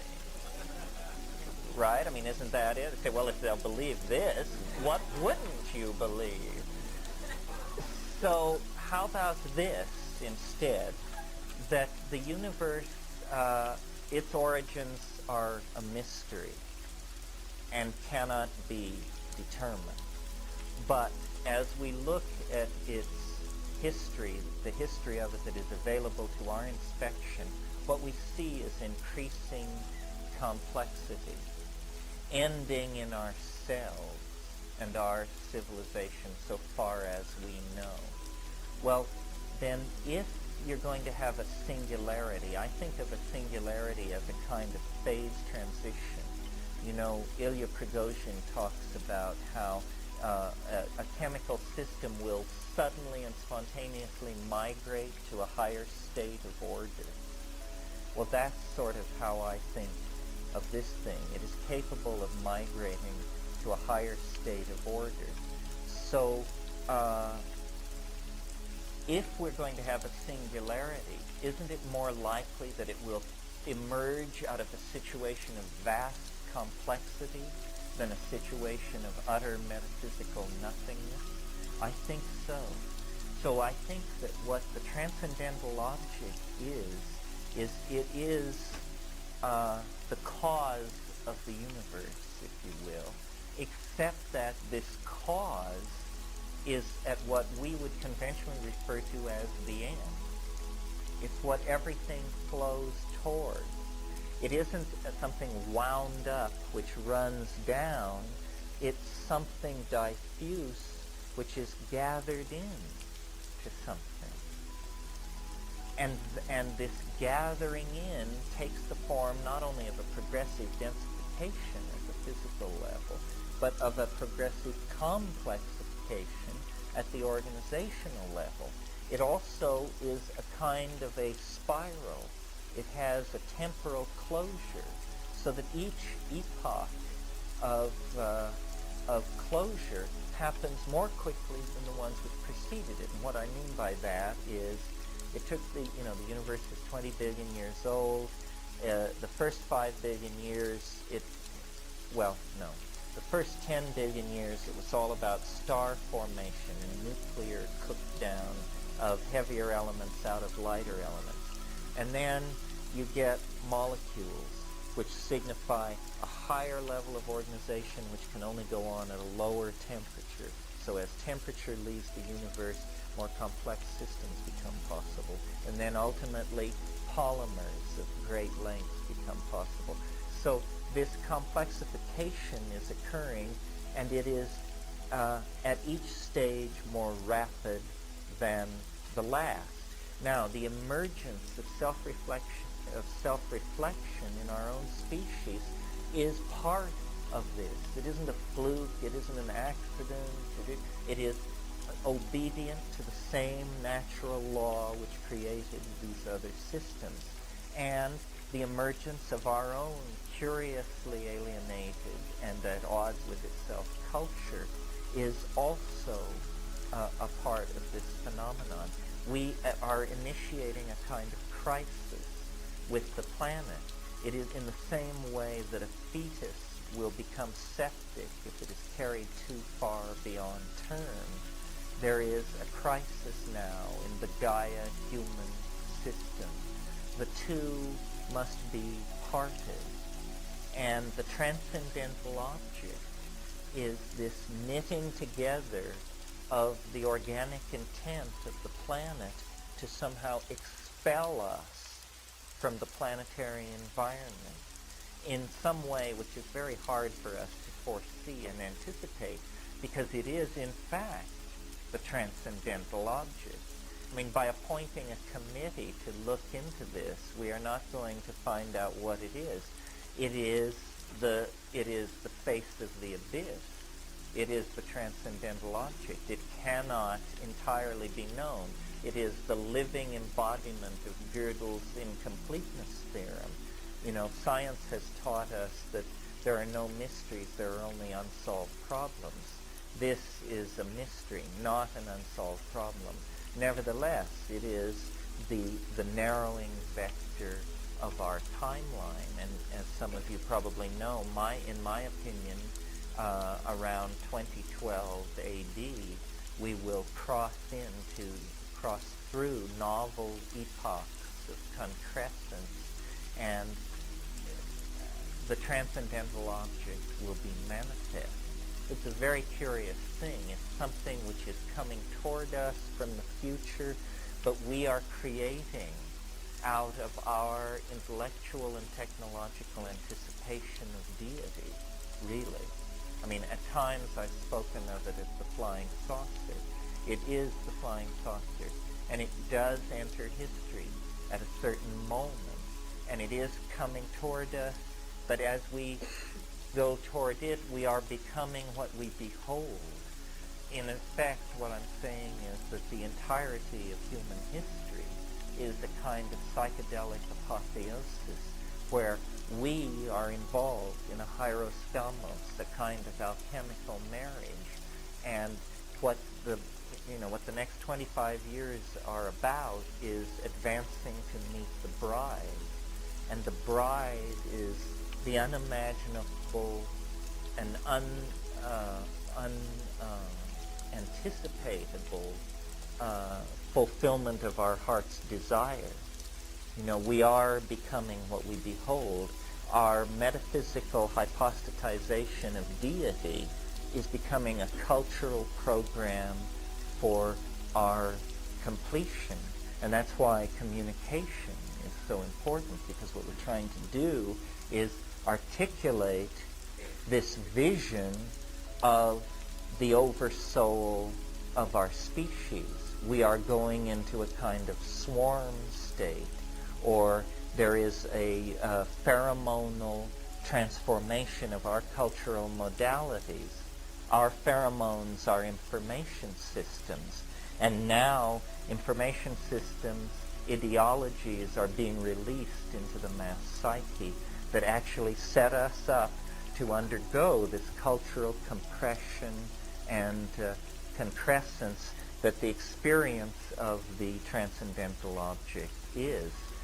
If you haven't read William Gibson, you might give him a go. His anticipation of a cybernetic future is part of the anticipation of the transcendental object. And what Gibson is saying in Neuromancer and Count Zero is that data storage in hyperspace will become conventionalized the way the grids of cities are conventionalized in three-dimensional space. So that when you jack in to cyberspace, you will find, you will see the Bank of America database like an enormous red neon oblong glowing off to your left, and over the horizon the Trans World Airlines database. In other words, the dimension of culture, which for 15,000 years or so has been, for purposes of comparison, let's say, as thin as a thick sheet of paper. I mean, what has culture been? It's been a few mud huts, some brick streets, a cathedral here and there recently, and then more recently a lot of knitted together, electrified, cheap construction.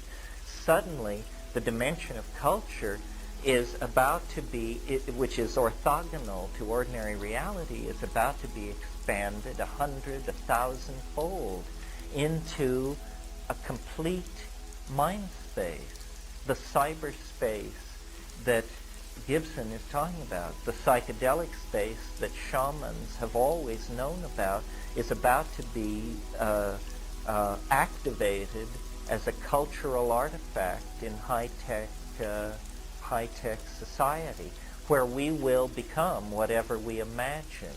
You will move off into this electronically sustained realm of mind. At least that's how I imagine it. I imagine that passage through the transcendental object leads into the imagination, and that the imagination is really our true home, and that all of this electronics and culture and art and drugs and magic and ritual is about the prodigal return to the imagination as a cultural norm, and the transcendental object represents the narrow neck, the narrowest place, the place where the phase transition occurs. At least that's what I hope. That's what I feel the symbiosis with the hallucinogens is coaxing out of us, because we cannot go to the stars in the ape mindset, with ape politics, and it's just impossible. And very clearly, we are on the brink of taking control of our own self-image.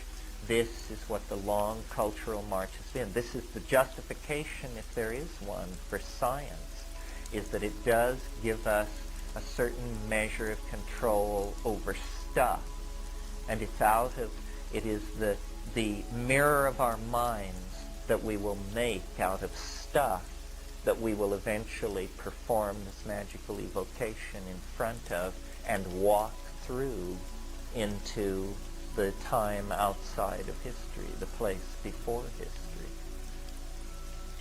Another question. Somebody over here. Yes, sir. Terence, welcome to LA.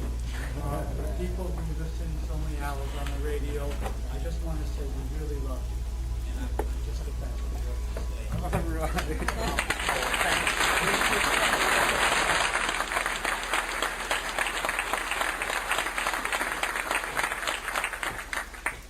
Although I have to admit, I take the show on my VCR and get it during the day. But anyway, I was going to go to Mexico to a little village up in Oaxaca, and my companion sort of convinced me that it might not be the best idea, because while you're looking around for green men, you might find some federales or something, and it might not be the best place to totally let go. So I decided to grow some mushrooms, and that just ended up on the low priority of things that I still haven't grown them, But I was always of the fantasy that going to this place in Mexico, there was something magic there. And there was this quote-unquote morphic resonance.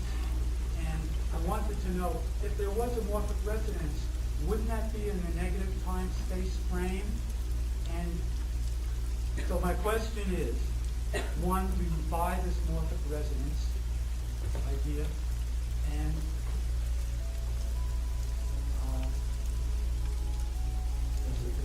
That's the question. yeah. Well, one of the best people, one of the very, very best people that I've found in the so-called New Age is Rupert Sheldrake. I mean, he and I are tight, and we've spent a lot of time just pushing these ideas around. Ultimately, I think probably he's very much onto something. It's interesting that it's considered such a radical idea, because think about what it says. It says that things are as they are because they were as they were. One can hardly imagine a more conservative philosophy. In fact, the problem for this philosophy is to therefore explain how anything ever manages to be different, how any kind of novelty could emerge out of a situation where the past is so present that it configures everything.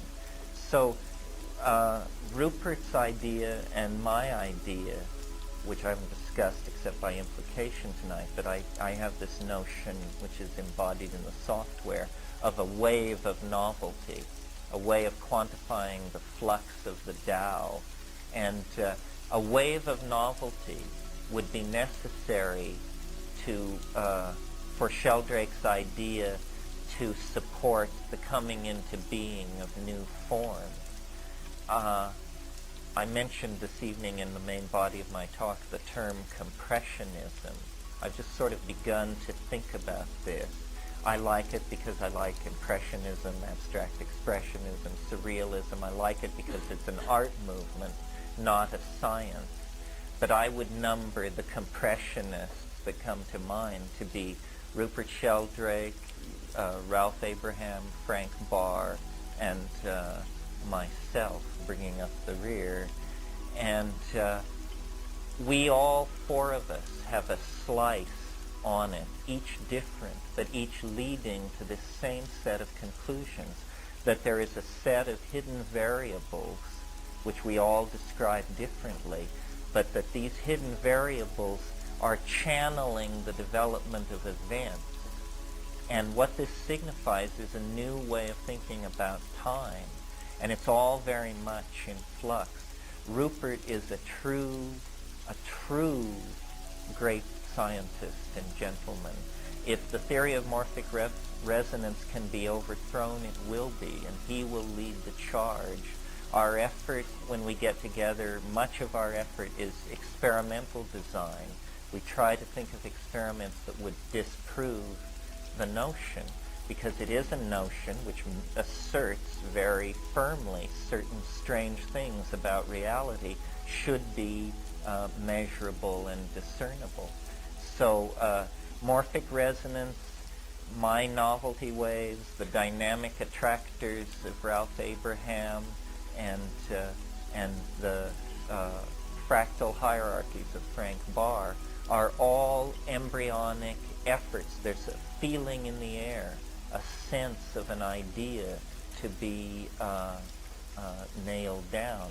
And I'm convinced, that in the next 10 or 15 years, one of us or somebody we know or somebody sitting at the table nearby will work it out. It's really the great intellectual adventure of our time, and it carries us all along with it. When this thing is figured out, it's going to be understandable to all of us. It's going to end the era of the professional abstraction. For the new paradigm to work, it's going to have to transform the lives of hundreds of millions of people. And that's the point that has been missed by the proponents of some of the more narrow versions of what the new paradigm is. The new paradigm will be an understandable explanation of the world. Understandable to whom? To you, to me. Not an abstraction sanctioned by a professional elite and handed down by the academy. Doesn't some aspect of this phenomenon have to be able to be translated into numbers in order to convince great society of its existence? Well, that's the beauty and the wonder and the delight of Time Wave Zero. Absolutely. I mean, this was produced to convince scientists. What this thing does is it draws graphs of the ingression of novelty into time. I advance novelty as a new primary quality of the space-time continuum on a par with charge, spin, angular momentum. Novelty. This is the realm of the hidden variables. And this program makes thousands of experimentally testable assertions.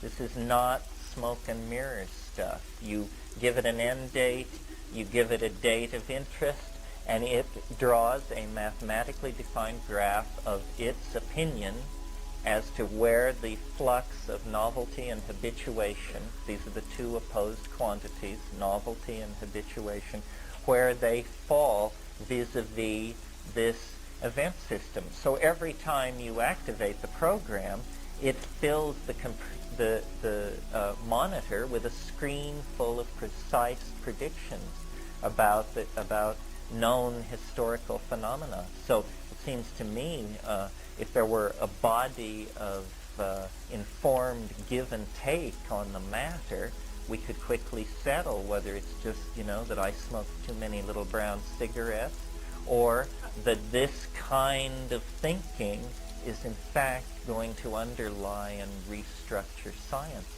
It's all right. I mean, why should we assume that the basic qualities of the universe have been defined as of 1965 by modern physics?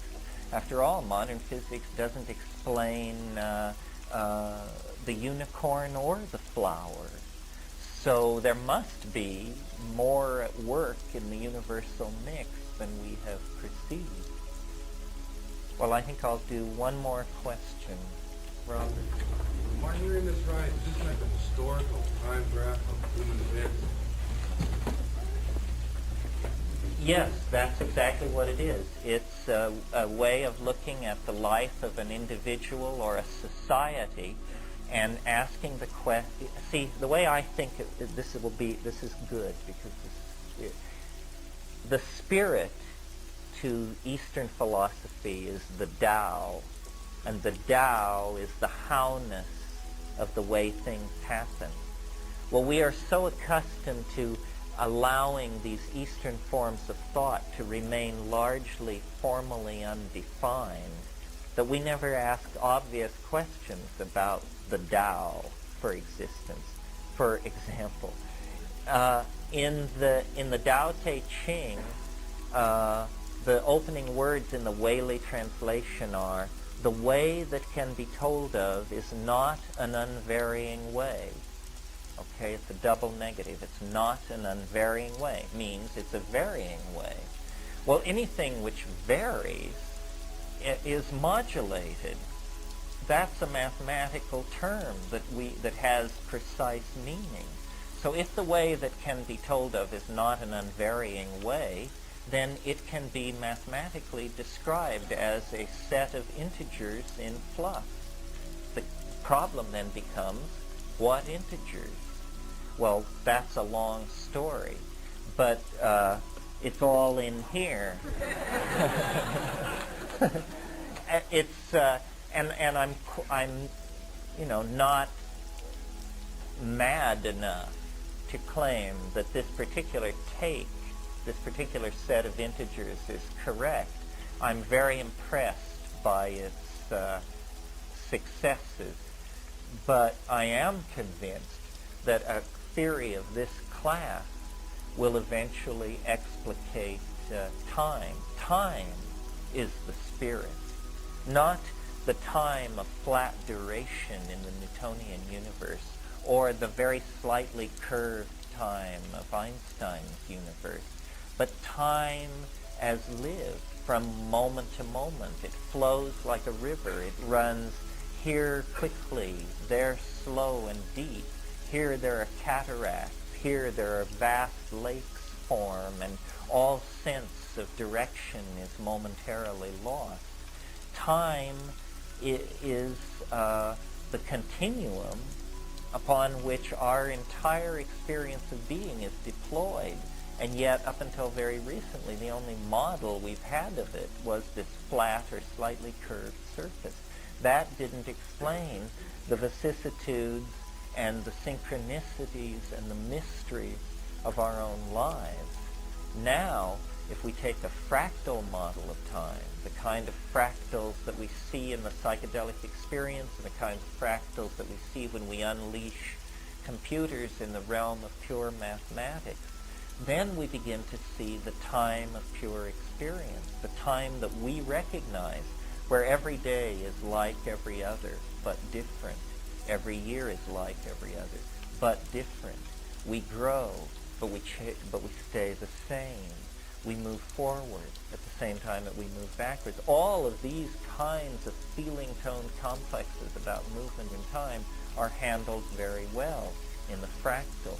So the Tao, what the psychedelic experience has done for me, above and beyond the heart opening and what it's done for me as a person, what it's done for me as a seeker after truth, has given me, this total description of reality. And I think our senses and our minds and our hearts are always trying to give us a total map, a total mandala. It's always trying to emerge out of the chaos of perception. But it appears to me that it can happen to any depth, and that if you still your mind with psychedelics and with discipline, and you look into the black rivers that flow through our hearts and our minds, eventually you see not only the truth of yourself, not only the truth of ourselves, but formal truth, the truth of mathematics. And then you have sort of made a kind of closure. And so this was my personal meditation in Time Wave Zero. I urge you to take a look at it because it's the most original thing that I have done. The rest is the descriptive diaries of an explorer, well footnoted, which I share with you gladly. But this other thing was actually, the logos from on high. That was what my particular relationship to the Spirit was based around the revelation of this particular idea, because I had no interest in the I Ching, still less in mathematics and all of the disciplines that impinged on this notion. But somehow, I was chosen virtually because I was standing around when the decision was made. I mean, I really believe that. And these things only mean something as they're communicated. But you see, we have great anxiety about the past, about the future. And if there were in fact fractal maps of the future, then that anxiety would leave us and would leave us free. And in one sense, I think that's the transcendental object. It's the manifestation of the Spirit. The Spirit is with us throughout historical time and space, but it is concretized at history's end. Well, that's all I have to say. We're 5 minutes over. I appreciate your being here very, very much.